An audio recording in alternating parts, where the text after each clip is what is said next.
Il faut que tu prophétises encore sur un grand nombre de peuples, et de nations, et de langues, et de rois.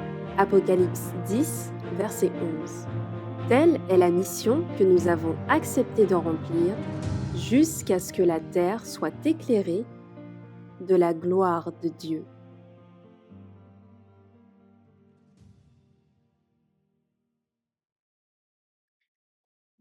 Notre Dieu, notre Père céleste, nous voulons te remercier pour ton immense amour manifesté envers nous. Et alors que nous allons une fois de plus avoir ce moment, nous te demandons d'ouvrir notre intelligence ainsi que nos cœurs à la juste compréhension de ta parole, afin que nous puissions la mettre en pratique pour ta gloire. Et bénis chacun d'entre nous. Et nous t'en prions au nom de Jésus. Amen. Amen. Encore une fois, bel bonjour tout le monde. Bon sabbat, encore une fois, content de savoir que nous avons eh bien, la relève qui nous a rejoints. Nous avons eu de la jeunesse très, très, très jeune qui nous a rejoints. Nous sommes contents de toutes celles et ceux qui nous ont rejoints. Euh, Nous avons déjà prié, donc OK.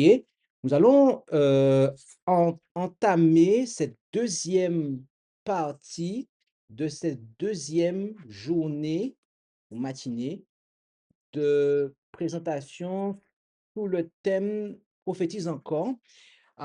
Pour rappel, nous avons vu ça va précédent, et bien que il est demandé à un peuple, en définitive, de prophétiser et que ce peuple prophétise dans l'esprit, dans la puissance d'Élie. Nous avons vu que Jean-Baptiste, individuellement, a prophétisé dans l'esprit, la puissance d'Élie et que il y a ce dernier Élie, donc qui est ce peuple, Apocalypse 10, verset 11, qui doit eh bien, faire cela une dernière fois et ce, avant la seconde venue de Jésus, parce que Jean-Baptiste l'a fait avant la première venue de Jésus. Euh, Ce matin, nous avons vu les ah, caractéristiques de l'œuvre d'Élie et de Jean-Baptiste. Nous avons vu les circonstances qui ont entouré leur ministère.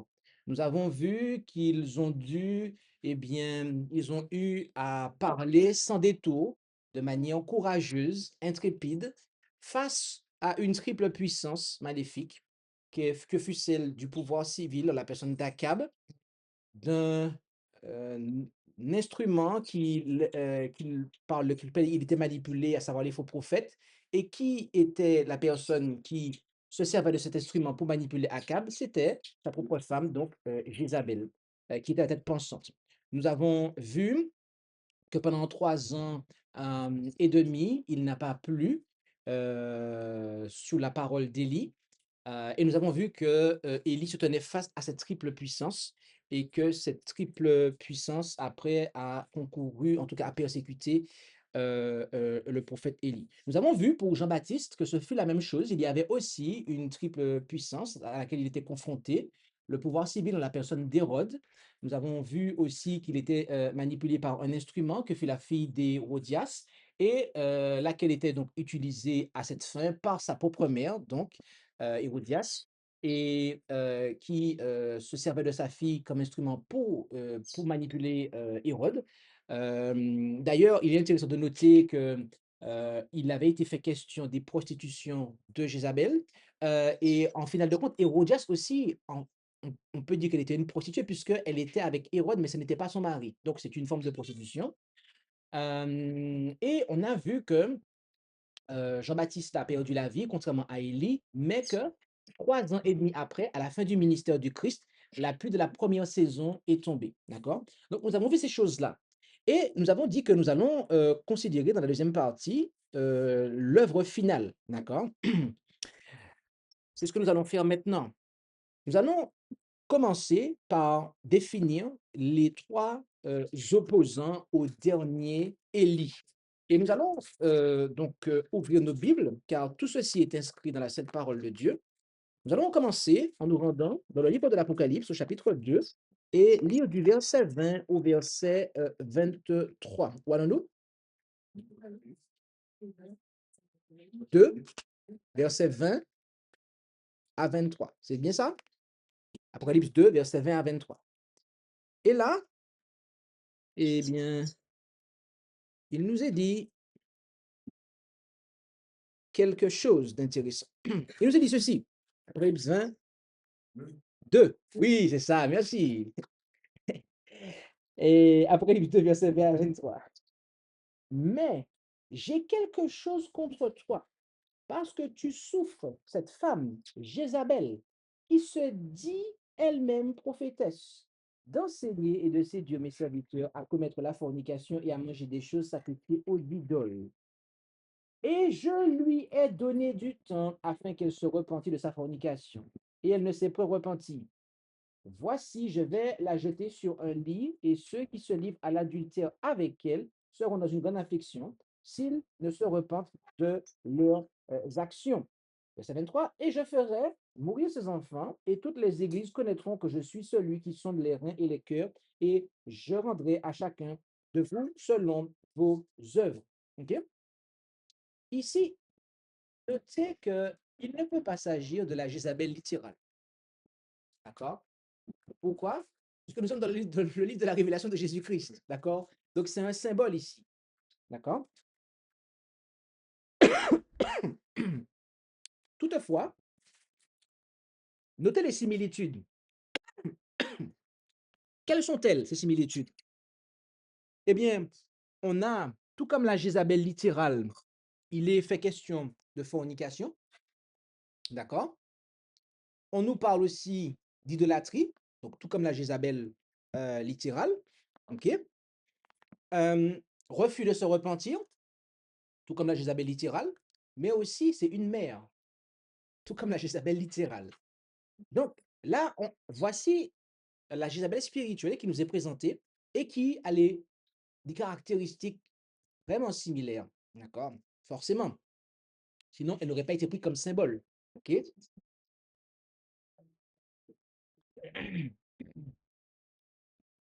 Maintenant, voyons voir un autre passage qui va venir nous aider en ce sens-là.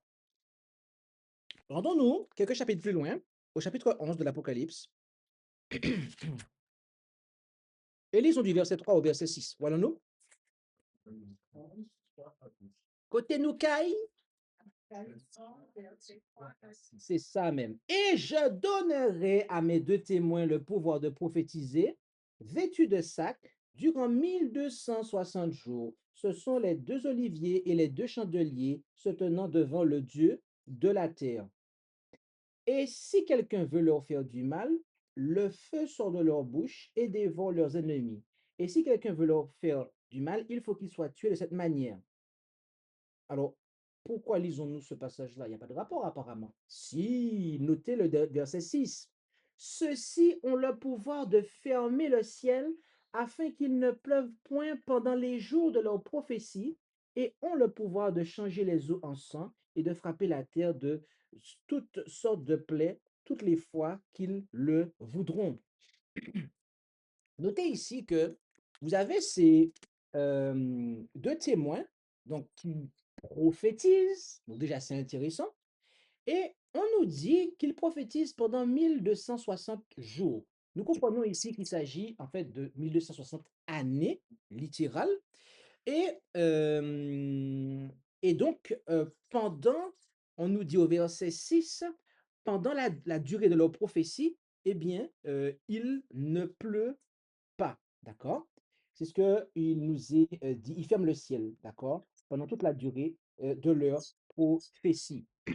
OK? Donc, pas de pluie. L'Apocalypse nous donne un deuxième indice ici. Gardons ça à l'esprit pour connecter ça dans un instant. Le chapitre suivant, au verset 6, on nous dit, et la femme s'enfuit dans un désert où Dieu lui avait préparé un lieu afin qu'elle y fût nourrie pendant 1260 jours. Ah, là aussi, on a la même période de temps, et là on dit que c'est une femme qui s'en va dans le désert pendant lequel elle est nourrie. N'est-ce pas ce qui s'est passé pour Élie? Oui, c'est cela. C'est cela. Verset 14. Et 2 ailes d'un grand aigle furent données à la femme pour qu'elle s'envolât au désert, en son lieu où elle fut nourrie. Cette fois-ci, on ne nous dit pas pendant 1260 jours, hein, mais pendant un temps, des temps et la moitié d'un temps, loin de la face du serpent. OK?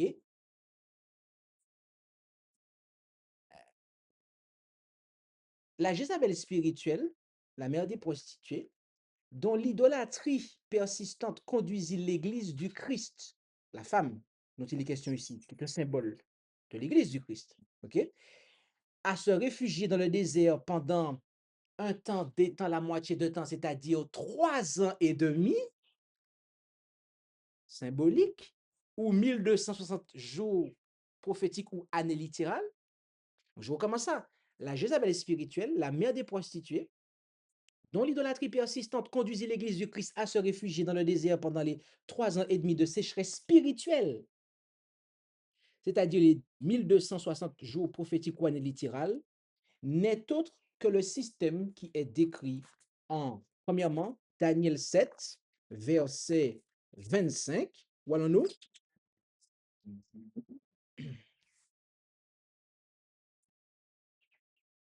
Daniel 7, côté-nous, Kai? C'est ça même. Et il est dit ici, c'est le verset 27. Il prononcera des paroles contre le souverain. Il opinera les saints du souverain et pensera à changer les temps et la loi. Et les saints seront livrés en sa main pendant un temps, des temps et la moitié d'un temps. Mhm. Donc, cette petite corne, ok, cette petite corne a un rapport à voir avec la Jézabel spirituelle. Et on va maintenant retourner en Apocalypse.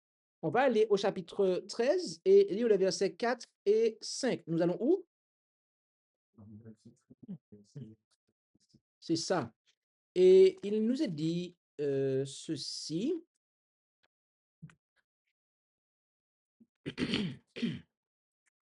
Apocalypse 13, verset 4 et 5. Et ils adoraient le dragon qui avait donné pouvoir à la bête, et ils adoraient la bête, disant, qui est semblable à la bête, qui est capable de combattre contre elle. Et on lui donna une bouche qui disait de grandes choses et des blasphèmes, et on lui donna le pouvoir d'agir pendant 42 mois. D'accord?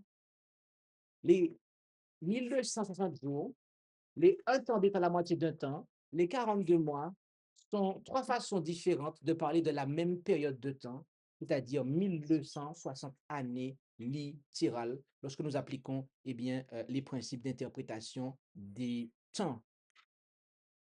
La seule puissance religieuse qui fut soutenue par et eut recours au pouvoir civil pendant 1260 années littérales n'est autre que Papauti, la tête de l'Église catholique romaine, qui est cette Jézabel spirituelle. Et étant donné que cette Église est décrite comme étant la mère des prostituées, en Apocalypse 17, verset 5, je ne sais pas si vous l'avez ça, dans votre Bible, parce que la Ostéovale 2018 le dit, d'accord? Elle le dit de manière très, très, très intéressante. Okay? On le lit quand même. Apocalypse 17, verset, excusez-moi, 17, verset 5. Il est dit, et sur son front, donc cette femme, hein, qui était euh, la femme donc, qui était assise sur la bête, quand je vous parle d'une bête, la tête et la queue, elle est assise sur la bête. Mais bon. Et sur son front était écrit un nom, mystère, Babylone, la grande, la mère des prostituées. C'est très important cette traduction-là. Pourquoi? Parce que Osterwald 2096-2008 dit la mère des fornications, des impudiques, mais ça c'est masculin. Dans le grec, le mot est féminin pluriel et la seule traduction possible, c'est prostituée. D'accord. Et ça, c'est important d'établir ça. D'accord? Parce que si elle est la mère des prostituées, ça veut dire que ses filles sont prostituées aussi, comme elle. Et pour interpréter, c'est clé de comprendre ça. C'est une chose, c'est une traduction clé. Donc, étant donné que cette église est décrite comme étant la mère des prostituées, comme, comme Hérodias, d'accord,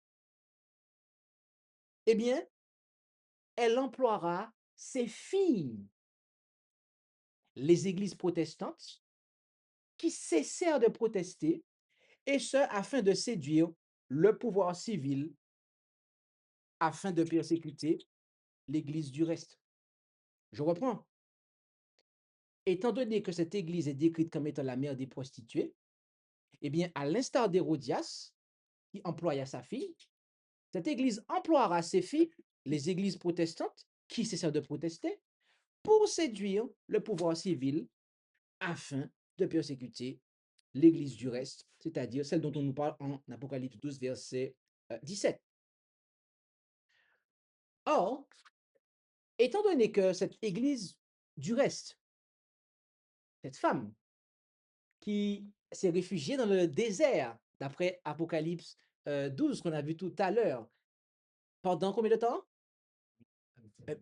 Exactement, cette même période de temps, 3 ans et demi, le symbolique, 1260 jours ou années littérales, d'accord? Mais spécifiquement parlant, le reste existe après cette période de temps. Mais l'Église, effectivement, a été, s'est réfugiée dans le désert pendant cette période de temps. Et le reste vient après. Et comme l'Église, du reste, œuvre dans l'esprit et la puissance d'Élie, le prophète, eh bien, il s'ensuit que le protestantisme apostat est le faux prophète dont nous parle Apocalypse 16 au verset 13, où il nous est dit ceci: et je vis sortir de la gueule du dragon et de la gueule de la bête et de la bouche du faux prophète 3 esprits immondes semblables à des grenouilles. Donc on voit qu'il y a un faux prophète. Là, il y avait des faux prophètes à l'époque d'Élie. Là, il y a un faux prophète qui est l'instrument. Donc voilà les 3 opposants au dernier Élie. 16, verset 13. 16, verset 13. Et je vis sortir de la gueule du dragon, de la gueule de la bête et de la bouche du faux prophète 3 esprits immondes semblables à des grenouilles. Donc, nous avons ici les 3 opposants au dernier Élie, donc à l'église du reste: le dragon, qui est le pouvoir civil; le faux prophète, qui est le protestantisme apostat, qui est un instrument pour manipuler le pouvoir civil. Par qui? Par la bête, d'accord, qui est la papauté, qui est la tête pensante. OK? De ce fait, le dernier Élie,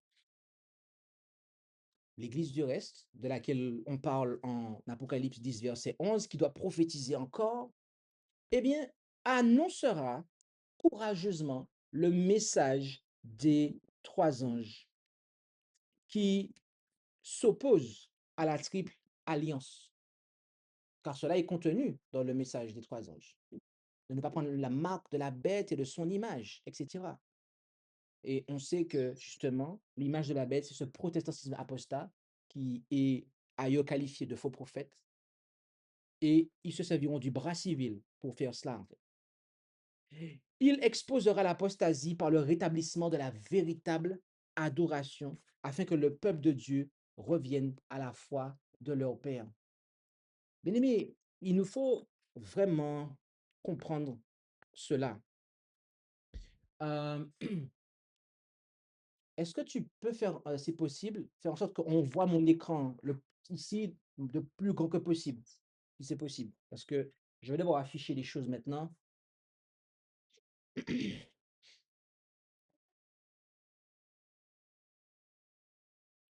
Tu me dis quand c'est bon.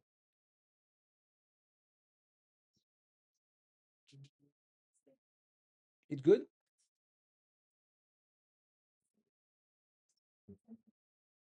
OK. Alors, bon, ce que je vais faire ne va pas arranger la situation, mais Et suivez, suivez. Et donnez-moi juste un petit instant. Parce qu'on a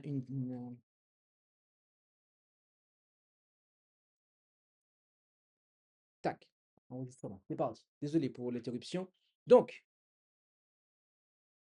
prêtez attention à quelque chose. Notez ce que nous avons vu. L'Église du reste, qui est le prophète de Dieu, qui doit continuer à prophétiser après le désappointement de 1844, d'accord, a trois opposants. Le dragon, le pouvoir civil, le faux prophète, qui est l'instrument par lequel il sera manipulé ou employé, et la tête pensante, qui est la papauté, la bête. Est-ce que c'est établi pour vous, ça? On l'a vu en un roi, à l'époque d'Élie, on l'a vu à l'époque de Jean-Baptiste, et cela vient confirmer ce que nous voyons pour notre époque. Dieu nous a donné, en fait, trois indications dans la Bible, à l'époque d'Élie, à l'époque de Jean-Baptiste et dans la prophétie de Jean. Ce n'est pas une seule fois, ce n'est pas deux fois, trois indications qui se superposent. Permettez-moi d'insister là-dessus, chers frères et sœurs. C'est important. Et en quelle année sommes-nous? 2026. Comment ça va les cheveux blancs là qui poussent? En 2017, il s'est passé quoi? T'as dit quoi?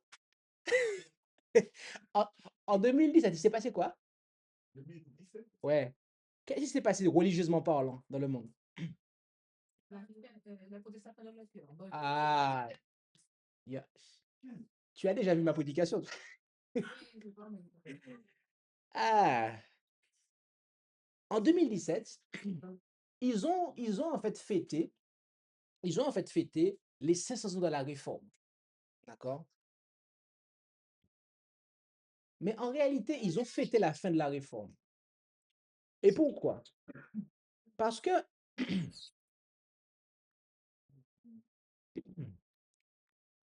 vous avez eu, donc, Ted Wilson, qui était le précédent président de la Conférence générale des Adventistes du 10e jour, devant un parterre de 200 dirigeants assemblés pour les 500 ans de la réforme, il a déclaré: c'est un grand événement en ce jour, 500 ans après le commencement de la réforme, où il semble y avoir tant d'instabilité et d'épreuves dans le monde. De continuer la réforme dans nos propres cœurs, déclara Wilson lors d'une courte allocution devant 200 dirigeants assemblés pour les 500 ans de la réforme le 31 octobre. OK? Ah, notez ici ce qu'il dit ici. Il déclara que la réforme continue, mais dans nos cœurs. Euh, Jusqu'à présent, on faisait la réforme à l'extérieur, on voulait changer les choses, mais maintenant, ça va se passer dans nos cœurs. Bien aimé, on a un souci par rapport à ça, parce que la réforme doit commencer dans nos cœurs, dans ma propre vie. Mais après, tout comme Élie, tout comme Jean-Baptiste, tout comme Dieu l'a dit au dernier Élie en Apocalypse 10, verset 11, il faut que tu prophétises à toute nation, tribu, langue et peuple. On ne dit pas il faut que tu prophétises à ton cœur. Et en même temps, si on prophétise dans le propre cœur, personne ne saura rien, parce que c'est sûr que. Oui, c'est exactement cela. Bien aimé, il y a vraiment quelque chose qui est problématique à cela. Et pourquoi, en fait? Pourquoi est le responsable d'une église mondiale qui prétend être l'église du reste, qui prétend, euh, euh, on va dire, avoir le dernier message, pourquoi a-t-il déclaré cela, en fait? Eh bien, son bras droit, son bras droit de l'époque, donc Ganoun Diop, il a, dans une visite officielle, on ne parle pas de quelque chose en privé. Là, c'est deux têtes, deux responsables religieux qui, lors d'une visite officielle, eh bien, se rencontrent et se saluent. D'accord?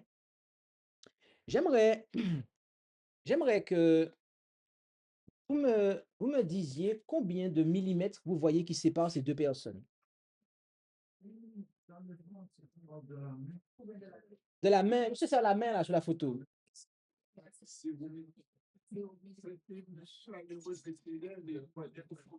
Il y a, bien aimé, il y a en fait 0 millimètre qui sépare ces deux personnes.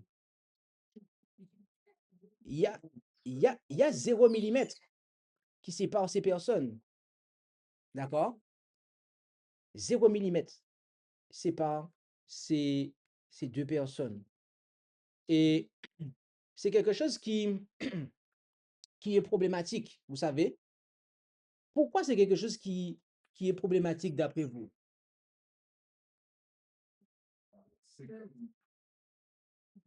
Vas-y. C'est comme Élie, son ministère, en fait, il va dénoncer Akab, qui va non seulement verser dans cette adoration de faux Dieu, mais qui va entraîner la nation dans cette prostitution, on va dire. Mhm. Oui, exactement ça en fait. D'accord? C'est exactement cela. Mais il y a même plus. Il y a même plus que... Vas-y, vas-y, tu peux y aller. Je suis en train de me dire, avoir une telle position ne te permet pas de protester contre la personne avec laquelle tu C'est ça. En fait, vous ne pouvez pas protester et, et vous ne pouvez pas en fait avertir les gens contre quelqu'un, contre une personne morale, alors que en fait vous-même vous vous saluez en fait et vous n'avez pas de souci à vous afficher avec cette personne morale-là. En une raison biblique nous est apportée à cela et nous allons le voir. J'avoue que nous expérimentons quelques difficultés, mais nous espérons que les choses vont pouvoir bien se dérouler. En 2 Jean 10, 2 Jean 10, il est dit ceci. 2 Jean 10, c'est pourquoi. Alors, non, c'est pas celui-là, c'est 2 Jean 10. Si quelqu'un vient à vous et n'apporte point cette doctrine, donc celle de Jésus, laquelle? On nous dit au verset 9, celui qui demeure dans la doctrine de Christ a à la fois le Père et le Fils. Et on nous dit au verset 10, si quelqu'un vient à vous et n'apporte pas cette doctrine, ne le recevez point dans votre maison et ne le saluez point, car celui qui salue, le salut participe à ses mauvaises œuvres. D'accord? Sur la photo tout à l'heure, il y avait combien de millimètres? 0 millimètre.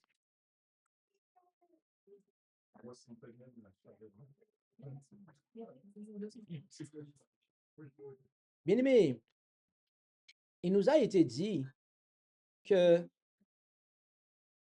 dans Sign of the Time, February 19, 1894, paragraphe 4, l'Église qui tient à la parole de Dieu est irrémédiablement séparée de Rome.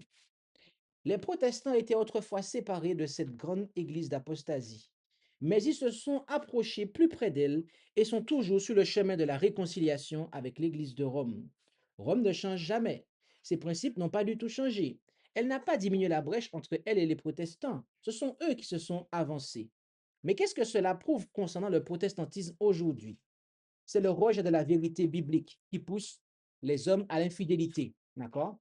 Et c'est une église apostate, et je corrige ici, qui est rétrograde, d'accord? Qui réduit la distance entre elle et la papauté. D'accord? Donc, c'est vraiment une église qui est rétrograde, qui réduit la distance entre elle et la papauté. Bien aimé, James White, Ian Andrews, Uriah Smith, c'était impensable pour eux de pouvoir faire une telle action, en fait, à leur époque. Et on voit qu'une telle chose a été faite. Et la raison pour laquelle une telle chose a été faite, c'est tout simplement pour les raisons que nous allons voir maintenant. En chaque génération, est-il dit, Dieu a chargé ses serviteurs, donc là on est dans Tragédie des siècles, page 658, paragraphes 2 et 3. Dieu a chargé ses serviteurs de censurer le péché, tant dans la société que dans l'Église. OK? Comment? Elle dit, à quel moment? En chaque génération. Dieu a chargé qui? Ses serviteurs de censurer le péché, tant dans quoi? Dans la société que dans l'Église. Mais le monde aime à entendre les choses agréables et supporte mal la pure et simple vérité. Au début de leur œuvre, bien des réformateurs s'étaient promis d'user d'une grande prudence en dénonçant les péchés de l'Église et de la nation. Ils espéraient, en donnant l'exemple d'une vie pure et chrétienne, ramener le monde aux doctrines bibliques. Mais l'Esprit de Dieu s'empara d'eux comme d'Élie lorsqu'il censura les iniquités d'un roi impie et d'un peuple apostat. Ils ne purent s'empêcher, en dépit de leurs scrupules, de faire entendre les déclarations de l'Écriture. Ils éprouvaient l'obligation de prêcher la vérité avec zèle et de signaler le péril que couraient les pécheurs. Ils avaient courageusement prononcé les paroles que le Seigneur leur avait dictées et les populations avaient été contraintes d'entendre l'avertissement. Et elle poursuit en disant, c'est ainsi que le message du troisième ange sera proclamé. D'accord? Quand le temps sera venu où celui-ci devra retentir avec plus de puissance, le Seigneur agira par d'humbles instruments qui se seront consacrés à son service. C'est par l'onction du Saint-Esprit, plutôt que par la culture obtenue dans les écoles, qu'ils seront qualifiés en vue de leur mission. OK? Toujours dans la tragédie des siècles, page 658, paragraphes 2 et 3. Des hommes de foi et de prière, poussés par une force irrésistible et animés d'un saint zèle, iront annoncer les paroles que Dieu leur confiera. Les péchés de Babylone seront dévoilés, les terribles conséquences résultant des lois religieuses imposées par l'autorité civile, les ravages du spiritisme, les progrès insidieux mais rapides de la puissance papale, tout sera démasqué. Cet avertissement solennel remueront les masses, des milliers et des milliers de personnes qui n'auront jamais rien entendu de pareil, apprendront à leur grande stupéfaction que Babylone est l'église déchue à cause de ses erreurs et de ses péchés et de son refus d'accepter les vérités envoyées du ciel. Lorsque les gens demanderont des éclaircissements à leurs conducteurs spirituels, ceux-ci leur présenteront des fables et prophétiseront des choses agréables, d'accord, pour calmer leurs craintes et tranquilliser leur conscience réveillée. Et comme plusieurs se refuseront à accepter une simple déclaration humaine et exigeront d'eux un clair et précis ainsi parle l'Éternel, ces conducteurs religieux, à l'instar des pharisiens d'autrefois qui irritaient la récusation de leur autorité, dénonceront le message d'avertissement comme venant de Satan et pousseront les foules à malmener et à persécuter ceux qui le proclament. Bien aimés, faisons une synthèse arrivée ici. Notez que en chaque génération, les serviteurs de Dieu dénoncent le péché tant dans la société que dans l'Église. Mais j'ai une question pour vous. Est-ce que vous pouvez dénoncer le péché dans la société et si vous ne le faites pas dans l'Église? Ça va de pair, en fait. Ça va de pair. Ça va de pair. OK? Après, elle dit, au début de leur œuvre, bien des réformateurs s'étaient promis d'user d'une grande prudence en dénonçant les péchés de l'Église et de la nation. Ils espéraient, en donnant l'exemple d'une vie pure et chrétienne, ramener leur monde aux doctrines bibliques. Mais après, elle dit, l'Esprit de Dieu s'empara d'eux comme d'Élie. Pourtant, Wilson a dit, là, non, on va continuer la réforme dans nos cœurs. Mais c'est pas comme ça, en fait. Là, c'est pas comme ça du tout. Donc, ça montre bien que véritablement, ils n'ont pas l'esprit et la puissance d'Élie. Ceux qui agissent comme cela, ceux qui... Et il faut comprendre qu'une telle chose est même arrivée dans notre mouvement. D'accord?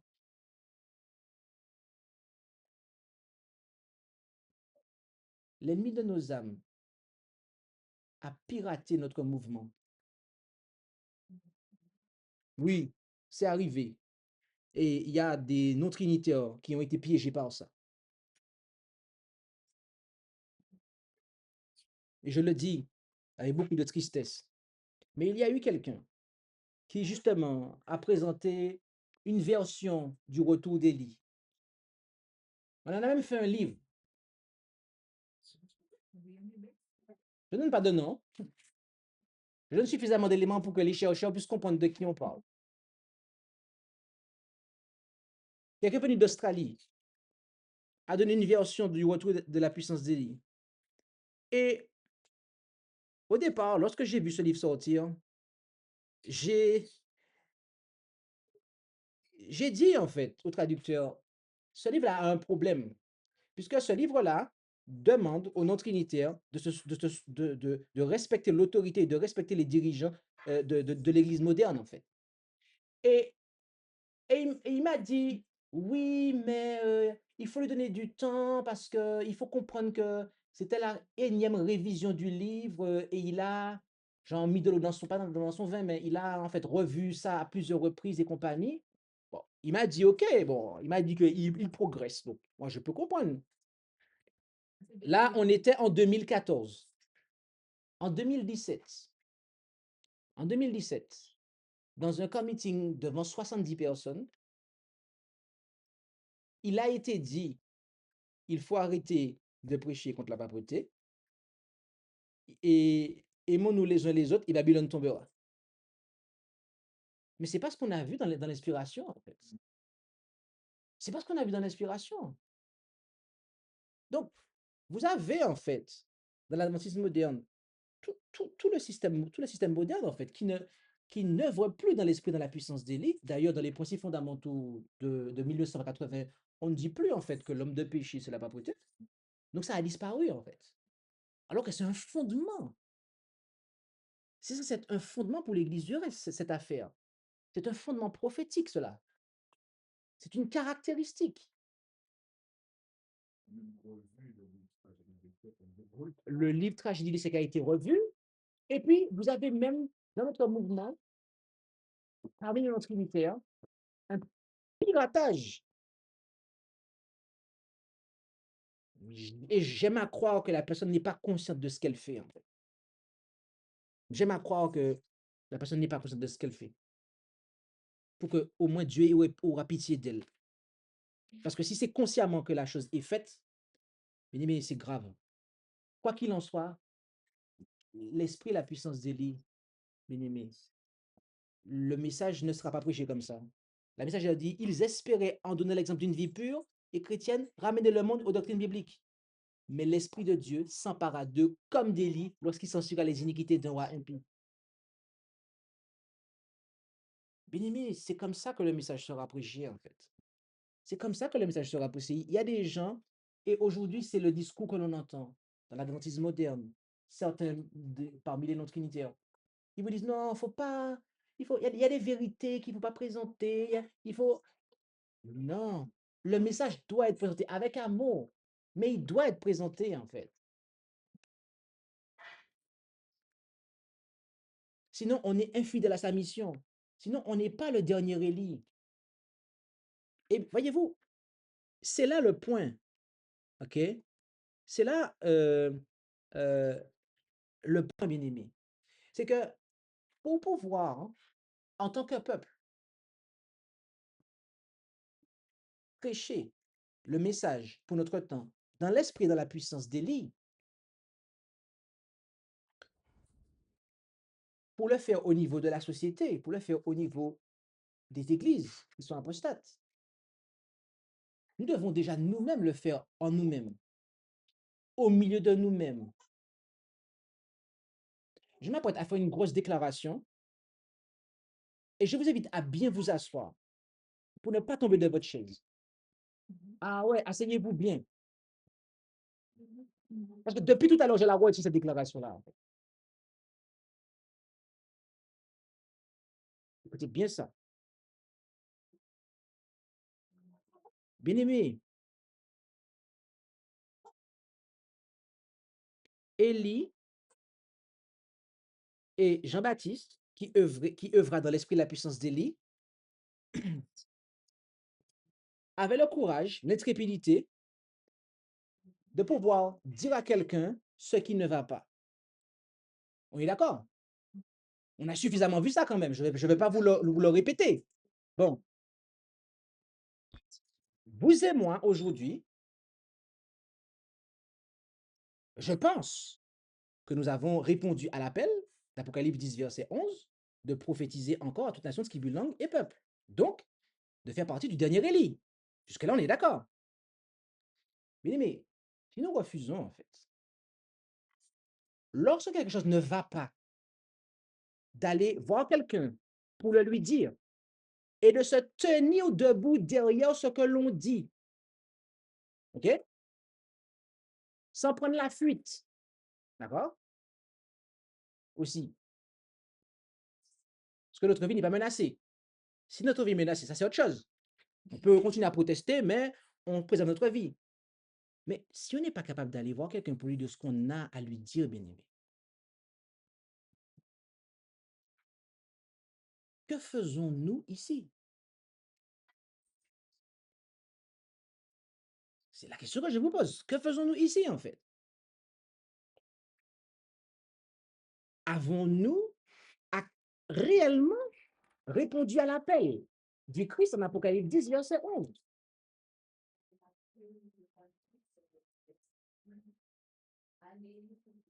Ça, c'est la première commission, qui est toujours valable d'ailleurs. Mais il y a une deuxième commission qui s'est rajoutée à celle-là, la commission prophétique pour justement la proclamation du Christ. Et pour notre temps, on a, je dois vous le dire franchement, on n'a pas en fait accepté. Et voyez-vous, lorsque on refuse, lorsque, je vais reprendre ça, lorsqu'on ne veut pas en fait faire ces choses, c'est très simple. Mais si nous persistons à refuser d'agir dans l'esprit, dans la puissance d'Élie, notamment dans le respect de Matthieu 18, 15 à 17, ce qui justement nous prépare en interne à pouvoir, c'est une préparation interne pour pouvoir prêcher dans l'esprit la puissance d'Élie. Je vous le dis vraiment, sincèrement, nous persistons à faire ça, nous n'avons pas notre place. Nous n'avons pas notre place ici, bien aimés. Les personnes qui refusent les comptes, quand on fait les comptes, on se rend compte qu'elles n'ont pas leur place ici, en fait.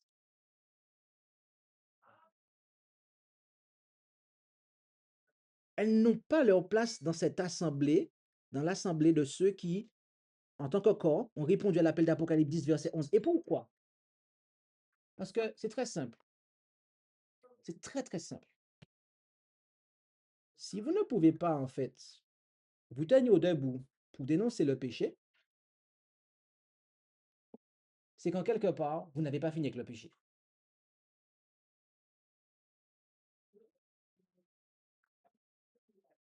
Et on l'a vu cette semaine. Dieu nous tient pour responsables si on n'ouvre pas sa bouche lorsqu'il y a quelque chose qui ne va pas. Et c'est déjà un péché en soi. Bien aimé, je ne sais pas si vous vous rendez compte, mais c'est tellement grave que agir de la sorte nous rend impropres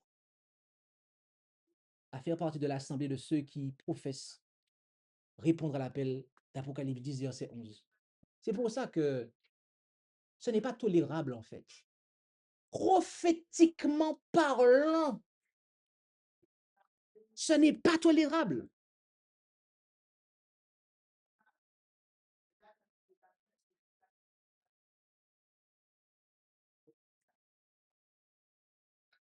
Quand on étudie Matthieu 18, 15 à 17, Matthieu 5, versets 23 et 24, on comprend que ce n'est pas tolérable. Mais là, prophétiquement parlant, ça n'est pas tolérable non plus.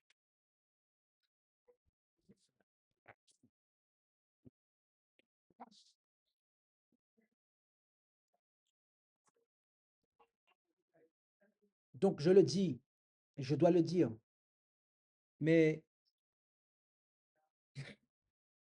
si nous sommes des ASJH 1989 et que nous refusons d'œuvrer dans l'esprit, dans la puissance d'Élie, notamment avec Matthieu 18, 15 à 17, Matthieu 5, versets 23 et 23 et 24, bien aimé, je dois vous dire ça, hein, nous n'avons pas notre place ici, en fait. Je pense qu'on s'est trompé de peuple. Je pense qu'on s'est trompé de peuple. On s'est trompé d'église. Nous avons un appel prophétique, chers frères et sœurs. Nous avons un appel prophétique. Et nous devons avoir un corps de membres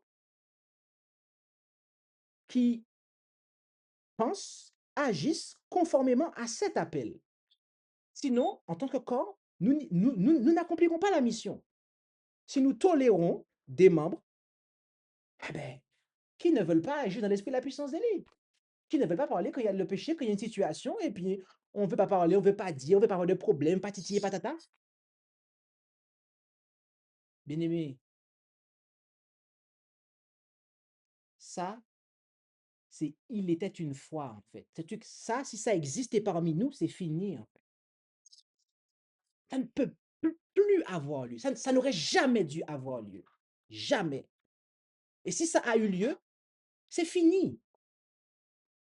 Parce que nous sommes infidèles à la mission, en fait. Nous sommes infidèles à la mission. Jésus nous l'a dit, et les études que nous avons faites jusqu'à aujourd'hui nous le montrent. Ça n'est pas acceptable. Nous sommes infidèles à la mission et nous ne sommes pas conduits par l'Esprit de Dieu que nous faisons ça, en fait.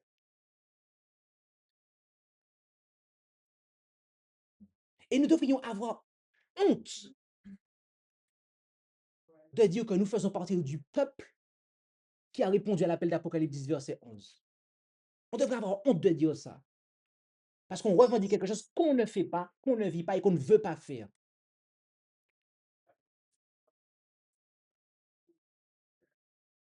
Et je sais que ce que j'ai dit là ce matin, c'est une grosse parole, en fait. Mais mes amis, c'est parce que je vous aime que je vous dis ça, en fait.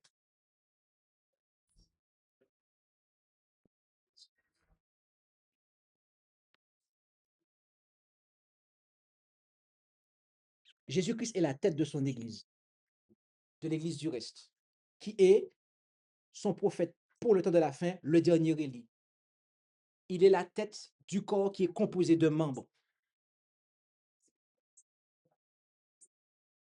Si les membres ou des membres concourent à œuvrer de manière opposée à la mission qui doit être celle du corps, il y a un problème. Le corps est malade. Et quand le corps est malade, il faut le traiter. Et je m'apprête à vernir ce que j'ai dit tout à l'heure. Quand un corps est malade, il faut le traiter. Mais voyez-vous, il y a des fois, il y a des maladies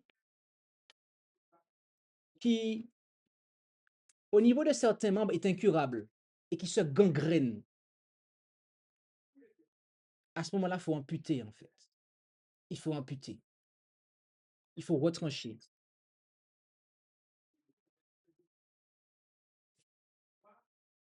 C'est parce que on n'a pas, dans l'adventisme moderne, retranché, en fait, des personnes qui ont refusé l'esprit et la puissance d'Élie, que tout le mouvement a apostasié, en fait.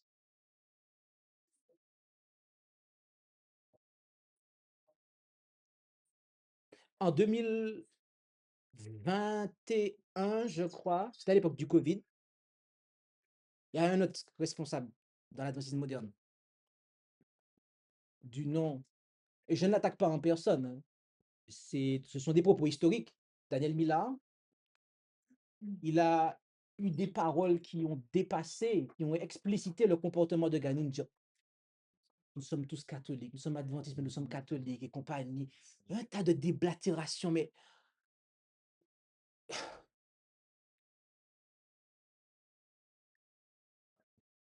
cet homme n'a jamais été puni. Tout comme de Ganoun Diop. Tous ces gens-là, Carl Johnson, qui a complètement balayé les prophéties, ces hommes-là n'ont jamais été punis. Pourquoi? Parce que les doctrines fondamentales ont été changées au niveau prophétique. Donc forcément, ils ne sont pas répréhensibles. Ils ne sont pas en train de casser un pilier de la maison qui fait écouler l'église, parce que ce n'est plus un pilier. Donc ils peuvent dire ce qu'ils veulent, ils ne sauront jamais, en fait. Ouais, mais il y a des gens qui, avant eux, ont amené ça et qui ont décidé, en fait, que non, on n'allait pas, en fait, avertir les gens comme ça. Et ces gens-là ont été tolérés, en fait. Ces dirigeants-là ont été tolérés. Et tous les mouvements apostasiés, en fait. Et progressivement, c'est arrivé. Donc, ils ont refusé d'agir dans l'esprit de la puissance d'Élie. Et on pourrait se dire, oui, mais c'est de la timidité. C'est pas grave. Mais on a un souci. On a un souci. Vous savez pourquoi on a un souci? Eh bien, parce que la parole de Dieu nous dit qu'on a un souci. C'est très simple. Ah, eh ouais, eh oui, c'est bien. Merci beaucoup. On va justement voir ça ensemble. Parce que ma note s'est crachée. On va voir ça ensemble. On va se rendre en 2 Timothée 1, versets 7 et 8. 2 Timothée 1, versets 7 et 8. 2 Timothée 1, verset et... Alors, non, c'est... Oui, 2 Timothée 1, verset 7 et, et, et 8. Il est dit...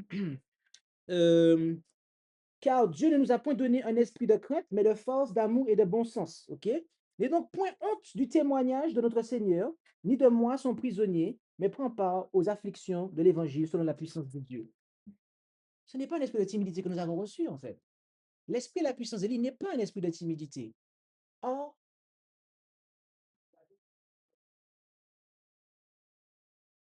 vous avez de ceux qui ont pensé que ce n'était pas convenable, ce n'était pas politiquement correct, ce n'était pas religieusement correct de pouvoir avoir dans notre message des aspects qui venaient pointer du doigt des systèmes corrompus. Et regardez où est-ce qu'on en est aujourd'hui. Tout ça parce qu'ils ont pensé comme ça. Regardez, c'est l'apostasie, en fait. C'est une idole qui est là, en fait. C'est Baal, en fait, qu'ils ont mis. Baal, le sanctuaire de Dieu a été renversé. Forcément, si vous adorez la Trinité, plus besoin de sanctuaire terrestre. Et c'est la place ouverte à l'athéisme, etc. Et tout ça parce que, non, il faut être politiquement correct, il faut être religieusement correct. Il y a des limites à être politiquement et religieusement correct. Et Jésus nous a montré c'est quoi ces limites. Jean-Baptiste aussi nous a montré c'est quoi. La vérité ne doit pas être minimisée et modifiée, tout ça pour pouvoir continuer sans persécution. Tous ceux qui veulent vivre pieusement en Jésus-Christ seront persécutés. Bien-aimés, tout ça pour nous dire que nous avons la parole prophétique qui nous le montre. Nous avons l'histoire qui s'est déroulée. Ça n'est pas une option, chers frères et sœurs. On ne peut pas accepter ça. Et les gens qui pensent que oui, ils n'êtes pas bons parce que vous n'êtes pas qu'à tolérer ça et compagnie.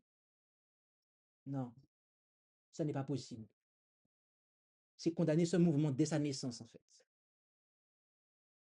C'est condamner ce mouvement dès sa naissance. C'est condamner notre œuvre à l'échec. C'est condamner notre œuvre à l'échec. Et dès le début, on l'a dit. Dès le début, on l'a dit. On l'a dit de manière très claire. D'accord?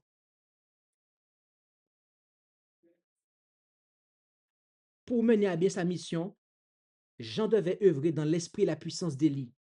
L'esprit et la puissance d'Élie. Sans ces deux éléments, le ministère de Jean-Baptiste aurait été un échec. À notre époque, c'est pareil. Si nous ne prêchons pas dans l'esprit et la puissance d'Élie, sans ces deux éléments-là, tout ministère que nous avons est un échec.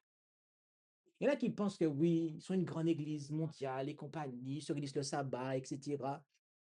Ils sont en croissance. Et c'est une réussite pour eux. Mais c'est quoi la mission? Hein? Est-ce qu'ils disent vrai? Alors, justement, mais c'est quoi la mission? C'est de prophétiser à toute nation, tribu, langue et peuple. Prophétiser quoi? Le message des 3 anges. Donc, si vous êtes en croissance numérique, mais qu'en fait, vous refusez d'avertir le monde, vous avez échoué. Vous n'accomplissez pas la mission que vous devez accomplir. Et bien aimé, nous avons un appel prophétique. Nos pionniers ont commencé à répondre à cet appel. Ils ont prêché le message d'une façon, d'accord? Matthieu 18, 15 à 17 était quelque chose qui était clairement établi au milieu d'eux. Et il ne peut pas en être différemment pour nous, en fait.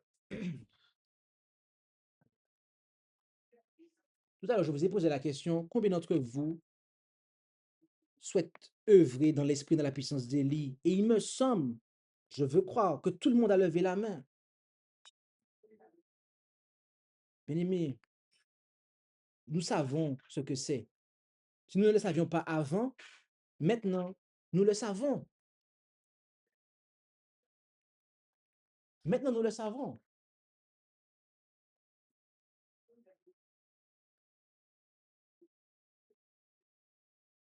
Je prie Dieu afin que nous puissions vraiment réaliser ce qu'il en est. Et si nous n'avons pas été à la hauteur, de prier comme nous n'avons jamais prié, de demander à Dieu comme nous ne l'avons jamais fait auparavant, même s'il nous faut pleurer toutes les larmes de notre corps, d'enlever en nous cet esprit de timidité qui nous fait caresser l'interdit et qui nous fait empêcher à Dieu de se manifester au milieu de nous, en fait.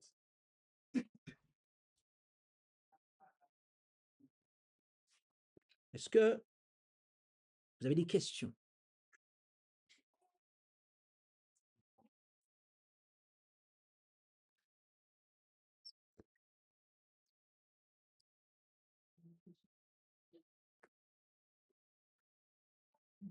Il ne nous reste pas beaucoup de temps de toute façon. Je crois que...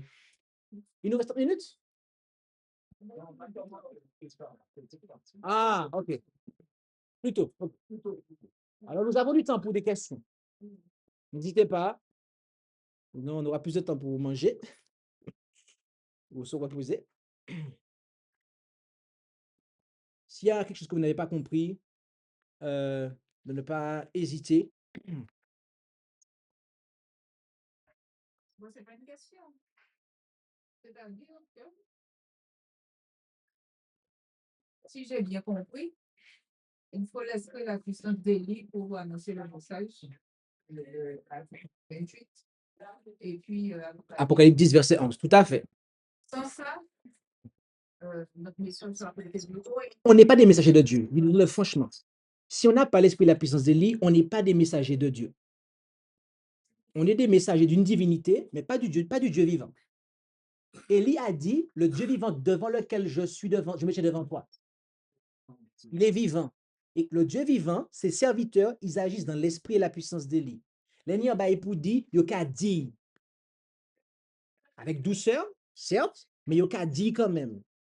Même si ils présagent qu'ils vont perdre une amitié, il va se passer un gros blow dans l'église, il y a dit. Ah ouais, il y a dit. Hmm? Ah oui, ils doivent le dire. S'ils sont les serviteurs de Dieu. Hein? En tout cas, les serviteurs de Dieu le font. Ceux qui n'ont pas qu'à faire, ils doivent se poser la question de qui est-ce qu'ils servent. Et on a vu tout à l'heure quelque chose. Hein? On a dit, c'est quoi? C'est le moi. C'est le moi, en fait. Donc, si on se rend compte qu'on n'a pas œuvré dans l'esprit de la puissance d'Élie, nous devons demander à Dieu, il faut qu'il grandisse et que je diminue. C'est ça. Ah oui. On a un appel spécial, chers frères et sœurs. On peut pas jouer avec ça. En fait. Pas jouer avec ça. Il y a des questions. Il y a des questions dans le chat. Oui, vas-y. Des opposants actuels au peuple qui doit prophétiser. Les 3 opposants sont le pouvoir de le dragon, donc le pouvoir civil, on a ce qui l'instrumentalise, et l'instrument qui agit sur lui, c'est le faux prophète, le protestantisme apostat, qui se sert de lui pour manipuler le pouvoir civil. Eh bien, c'est quoi? C'est la bête, la papauté. D'accord? Donc, c'est pour ça qu'on ne peut pas être dans l'œcuménisme. Voilà. C'est impensable, en fait. C'est impensable. Et il y a des gens qui ne voient aucun problème à ça. Mais c'est pas possible. En fait, c'est pas normal. Moi, ça m'attriste de voir des adventistes du 7e jour qui ne se rendent pas compte qu'ils ont échoué, qu'ils ne sont plus dans la mission, en fait. Et ils vous disent, ah, je suis dans l'œuvre depuis tant d'années. Quelle œuvre? Quelle œuvre? Une œuvre qui, depuis 1980, en fait, je présente un faux Dieu qui officiellement, en fait, dans ses textes officiels, n'est plus une menace pour le Vatican. Alberto Rivera, qu'est-ce qu'il a dit? Qu'est-ce qu'il a dit dans son témoignage? Il a dit, lorsque un président des États-Unis d'Amérique prêtera serment devant un obélisque, cela sera un signe envoyé aux jésuites du monde entier pour leur dire que le protestantisme n'est plus une menace pour le Vatican. En quelle année cela, sous quel président cela a eu lieu? Sous Ronald Reagan.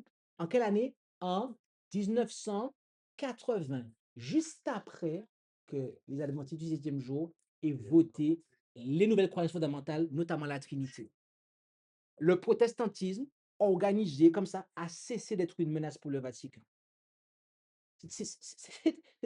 C'était fini, en fait. Ah ben forcément, puisque le dernier corps organisé, le dernier personnage moral qui se tient devant le monde, a basculé. Il a basculé. Et quand je pense, ça me rend triste parce que je connais des personnes qui étaient parmi nous et qui sont retournées dans l'église nominale. Ils ont perdu l'appel prophétique. Ils ont perdu l'appel prophétique. Donc, vous comprenez, bien aimé, non, non, non. Comme le texte qui a été lu ce matin par Lita, on l'a vu, la prophétie, l'appel prophétique. C'est ça qui nous identifie, en fait. On a un appel prophétique. Donc, non.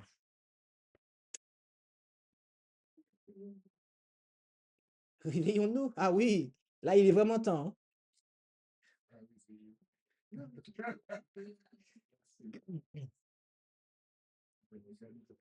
Oui, mais nous-mêmes, des fois, on est sur le point de nous endormir.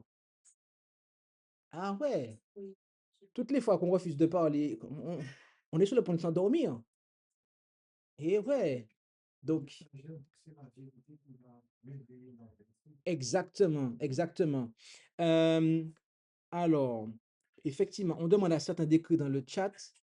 Est-ce qu'ils peuvent écrire? C'est ça aussi. On peut. Non, alors, je ne vais pas me mettre quiconque à dos, hein, mais bon, je le dis quand même.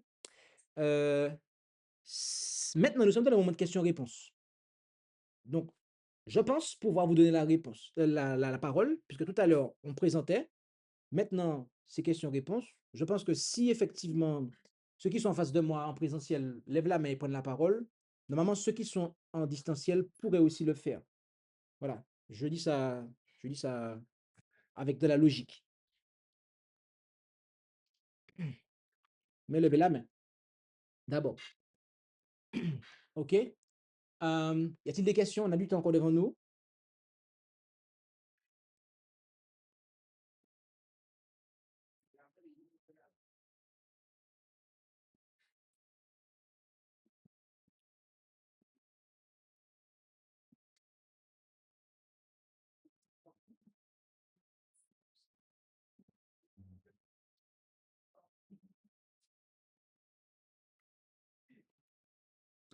Ça semble être clair. Evelyne, oui, vas-y.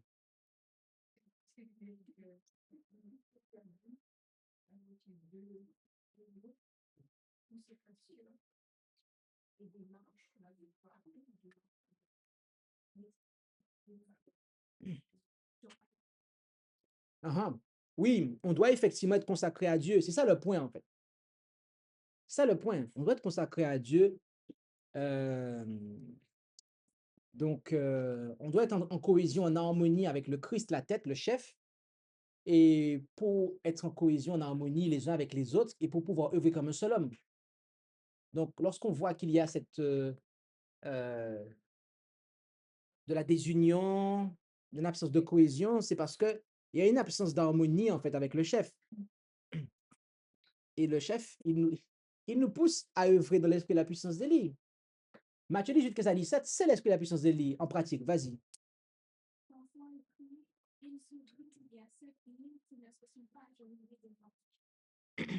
Tout à fait, effectivement. Ça, les personnes en question dont il s'agit ici, on peut les considérer comme ceux que le Seigneur appelle en Apocalypse 18, verset 4, sortez du milieu d'elle, mon peuple. D'accord? C'est-à-dire que ils sont effectivement, Dieu les reconnaît comme son peuple parce qu'ils sont sincères et qu'ils le font dans l'ignorance. D'accord? Et donc, il les appelle. À l'époque d'Élie, ils étaient des vrais adorateurs, donc ils n'ont pas pu fléchir le genou devant Baal. Mais aujourd'hui, il y en a qui fléchissent littéralement le genou, mais ils ne le font pas de manière rebelle, ils le font par ignorance. OK? Quelqu'un, tu voulais prendre la parole? Vas-y.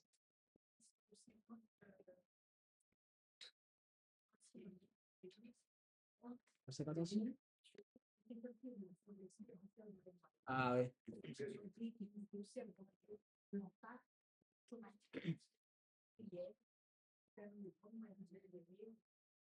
c'est ça.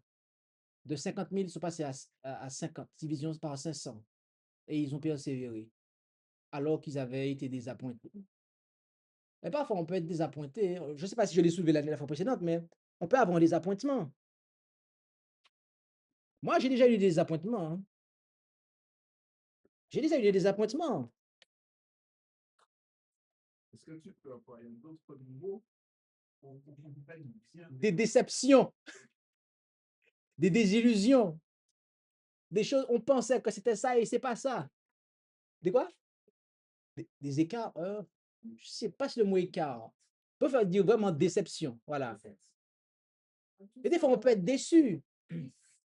On peut être déçu, en fait. Mais est-ce que Dieu a failli? Non, c'est nous qui avons failli. On doit regarder au Seigneur, en fait. Il y a des fois, il peut se passer des choses parmi nous-mêmes. L'humain peut défaillir et on peut être déçu. On peut être déçu. Et j'ai déjà eu ça. Mais l'appel est là. Vas-y. Lorsque Jésus a regardé Jérusalem, préparé pour venir à Jérusalem, en voir la destruction, quelle a été sa réaction? Il pleura, tout à fait. C'est la déception. Oui, c'est de la tristesse. Maintenant, et la déception, effectivement, la déception, typiquement parlant d'Apocalypse 10, elle est liée aussi je dirais aussi à une erreur de leur part. D'accord? À une erreur de leur part. Et les calculs étaient bons, mais ils avaient présumé que le sanctuaire, c'était la terre. Des fois, on peut présumer des choses et après, on se rend compte que ce n'était pas ça. Mais il faut se blâmer nous-mêmes. Ce n'est pas Dieu qu'il faut blâmer. Lorsque vous expérimentez une déception au niveau de l'Église, vous vous dites, admettons que votre Église traverse une crise et que vous vous dites, ah ouais, mais je suis déçu, je ne pensais pas que ce serait comme ça et compagnie, on a quitté l'Église nominale et puis ça retrouver ces bagailles comme ça dans l'Église là, patati patata. Dieu a failli? Dieu a-t-il failli? Dites-moi, qui sont les responsables? Les gens qui n'ont pas ouvert leur bouche. Ouais, c'est ça même. Mais oui, il faut le dire. Si vous n'avez pas ouvert votre bouche, je le dis même avec respect, si vous n'avez pas parlé pour dire des choses, vous avez une part de responsabilité dans la crise que vous traversez ou que vous avez traversée, en fait. Eh oui. Hein? Hein? Respect les basates. notre rectification. Il faut diviser par 1000. Encore 500. Par 1000, d'accord, ok. De 50 000 à, Diviser par autant 1000. pour moi, autant pour moi, autant pour moi. Donc c'est même pire, Oui. même pire. Divisé par 1000, divisé par 1000.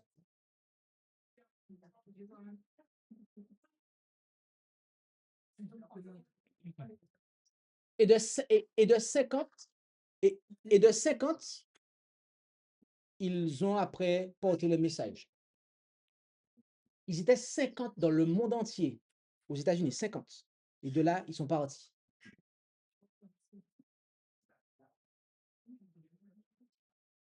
Je dois vous dire qu'aujourd'hui, on est plus que 50 à poursuivre la mission. Donc, dites-moi, est-ce que, alors que nous sommes plus que 50 sur la surface de la Terre,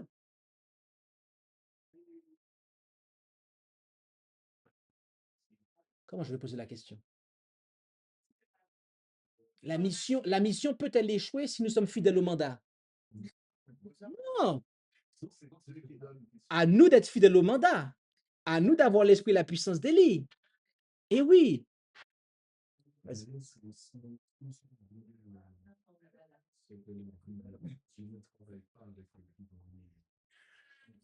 Mhm,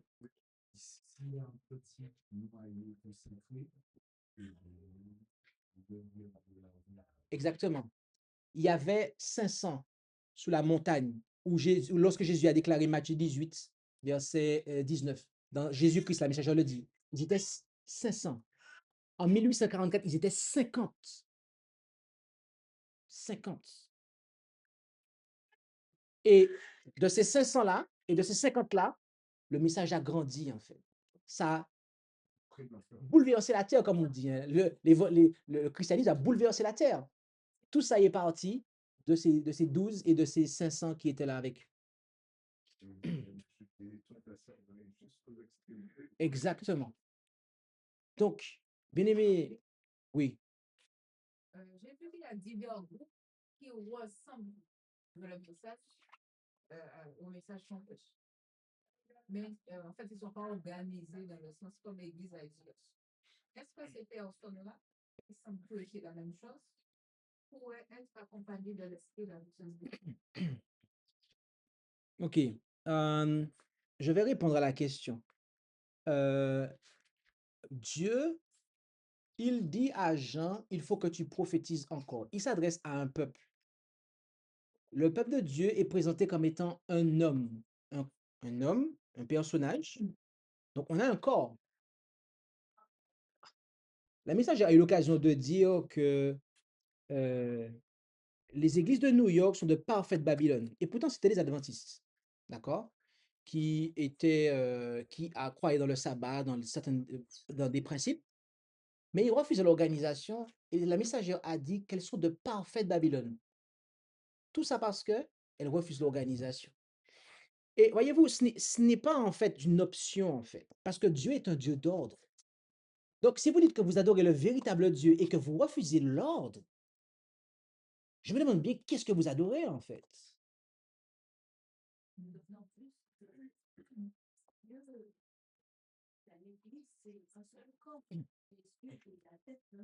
Exactement. Et le problème, c'est que c'est ça. C'est qu'à un moment, moi, je vais vous dire ce qui se passe, parce que moi, je connais beaucoup d'histoires, mais il y en a qui veulent prêcher leur propre message, en fait. Voilà. Ils veulent prêcher leur propre message.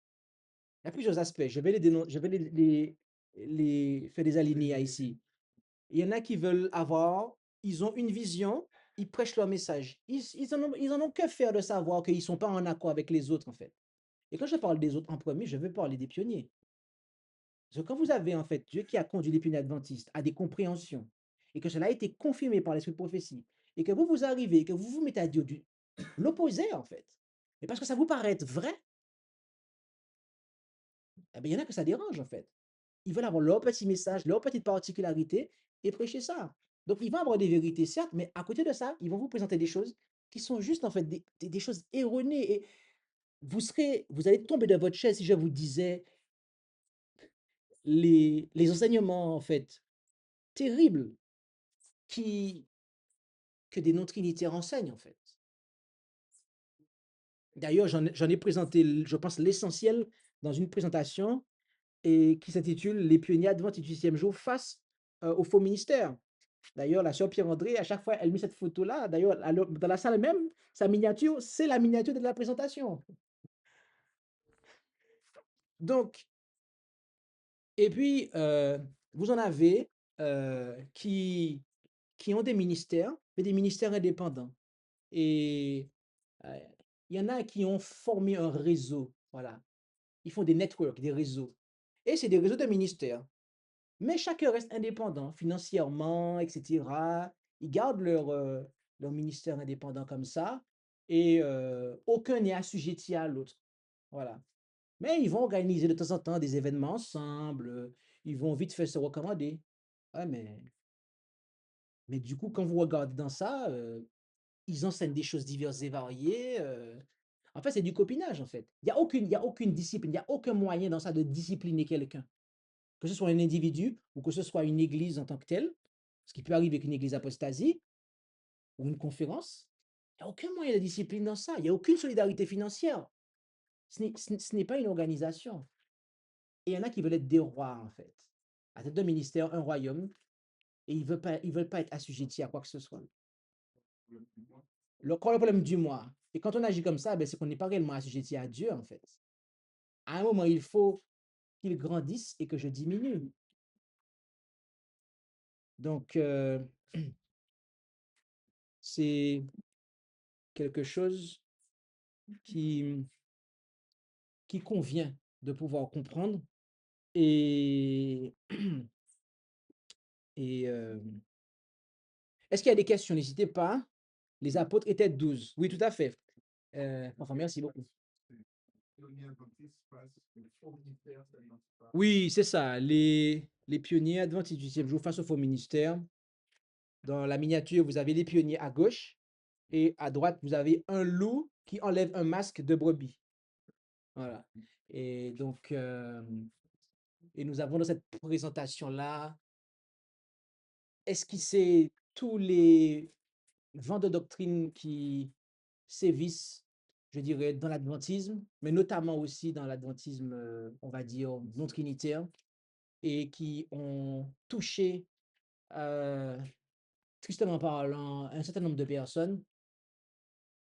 Parce que c'est très simple. Il y en a qui pensent que, voilà, lorsqu'ils apprennent une vérité, que cela, en fait, va venir s'additionner aux erreurs qu'ils ont déjà. Mais le problème, c'est qu'à un moment, quand vous apprenez une vérité fondamentale, il faut vous remettre en question, en fait, pour savoir si tout ce que vous croyez est vraiment vrai. Je vais là vous dire une chose. Lorsque j'ai compris, en fait, l'apostasie qu'il y avait dans l'adventisme, imaginez-vous un bouton reset que vous avez. Eh ben, j'ai pressé le bouton reset dans ma tête. J'ai purgé mon cerveau de tout ce que j'ai appris et je suis reparti de zéro, en fait. Ah ouais. Et je connais des gens qui n'ont pas fait ça, en fait. Ils n'ont pas pressé le bouton reset de leur cerveau pour réapprendre, pour être sûr. Et ils ont continué avec des bagages. On est handicapé, en fait. On est handicapé. Surtout si vous êtes un enseignant et que vous n'appuyez pas sur le bouton reset, C'est Dieu c'est un désastre, en fait. C'est un désastre. c'est Dieu qui nous nettoie de toutes ces mauvaises doctrines. Oui, mais encore faut-il accepter. Oui, c'est Sauf que quand tu te glorifies de tout ce que tu sais, que tu estimes que c'est vrai, mais et que les gens n'ont pas. Mais tout ça, c'est parce que, en fait, est-ce qu'on veut vraiment faire la volonté de Dieu? Il y en a qui le voudront et je pense qu'ils vont désapprendre. Mais je peux vous dire qu'il y en a, ils sont bloqués, hein. Ils sont bloqués et en réalité, ils veulent pas faire la volonté de Dieu. Oui. Moi, j'ai une question. Les non-trinitaires, justement, qui étaient contre cette contrôle, ils disent qu'il faut laisser croître le vrai et le problème. Alors, les non-trinitaires qui fréquentent l'Église moderne, oui. pour moi, en fait, alors, ils vont redevenir trinitaires. Voilà. C'est une question de temps. Parce que on, on ne peut pas vraiment, en fait, croire dans une vérité et faire corps avec une entité qui croit le contraire fondamentalement. Ça n'a pas de sens. Ça n'a pas de sens, en fait. Donc, à terme, ces gens-là, ils vont arrêter. Euh, donc, ta question était, ces gens-là, ouais, et Il se rassure. oui, ils se rassurent, mais c'est qu'ils ils ne croient pas en la vérité, parce qu'on ne peut pas dire ça. Littéralement parlant, l'ivraie et le bon grain, littéralement parlant, la séparation de l'ivraie et du bon grain, c'est vraiment l'aspect de destruction, en fait. Voilà. Et ça a lieu à la fin. Mais avant que ça ait lieu, Dieu demande de sortir de Babylone, de se séparer. Donc, ces gens-là, ils se préparent juste, désolé, à être brûlés, en fait. Parce qu'ils refusent de se séparer. Donc, ils feront partie de ceux qui vont être pris. Si vous continuez à fréquenter l'apostasie, vous allez vous-même, en fait, finir. Vous allez retourner à ce que vous avez vomi, en fait. Donc, il n'y a pas de, il y a pas de sens. Mais il y en a qui, effectivement, je pense, sont sortis de l'église nominale et qui sont en dehors, mais dans l'inorganisation, qui font leurs affaires à part, avec toutes sortes d'idées étranges et diverses et variées. Et Juste une petite citation qui conforte l'idée dont tu viens de parler, sur le fait que certains refusent de désapprendre, c'est-à-dire qu'ils restent campés sur des choses acquises. Dans le premier écrit, 67.1, la messagère du Seigneur dit, mais aujourd'hui, le temps est presque fini et ce que nous avons mis des années à apprendre, nous devons l'apprendre en quelques mois. Il leur faudra aussi beaucoup désapprendre pour pouvoir beaucoup apprendre. Mhm. Une manière de comprendre en fait que c'est dans la mesure où nous acceptons de tout déposer que le Mhm. Seigneur va nous accorder des richesses insoupçonnées. Mhm. Exactement, c'est exactement ça.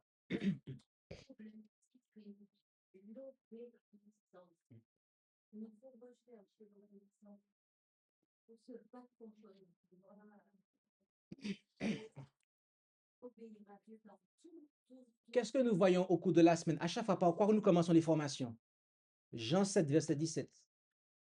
Ouais. Si vous voulez faire la volonté de Dieu, vous connaîtrez si ma doctrine est de Dieu ou si je parle de mon propre chef. C'est fondamental, en fait. C'est fondamental.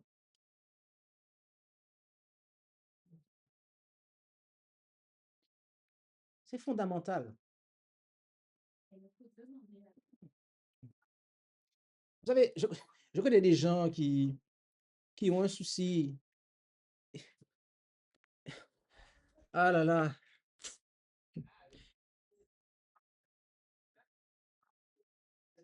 Toutes les fois où vous voyez des personnes qui vous donnent des enseignements qui sont, qui sont contraires aux 10 commandements ou qui vous amènent en contradiction avec les 10 commandements, ce sont des personnes qui, dans leur vie, ont de l'interdit et sont attachées à un péché. Les gens qui enseignent qu'il ne faut pas donner la dîme, par exemple, ils le prêchent au monde en ce moment d'ailleurs.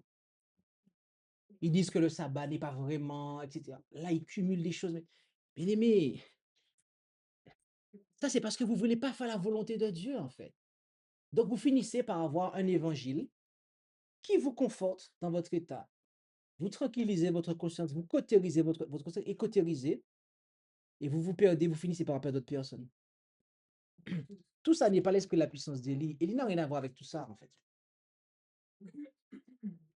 Ça, c'est la puissance du faux prophète. Et on est dans les temps? On peut terminer. C'est bon? Nous allons prier. Nous vous invitons à prendre la position qui les convient.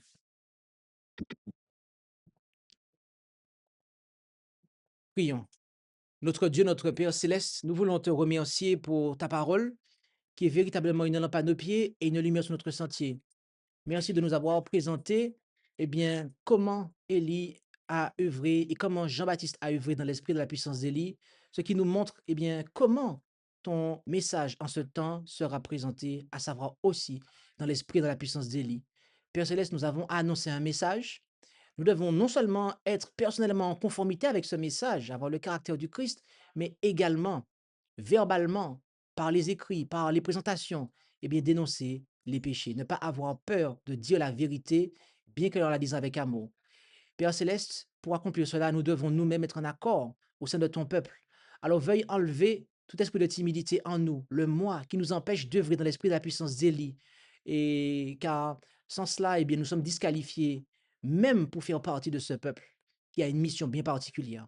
Alors, aide chacun d'entre nous à pouvoir comprendre cet appel, à pouvoir nous réformer intérieurement afin que nous puissions mener la réforme à l'extérieur, dans le monde entier. Et bénis chacun d'entre nous. Nous t'en prions au nom de Jésus. Amen. Amen.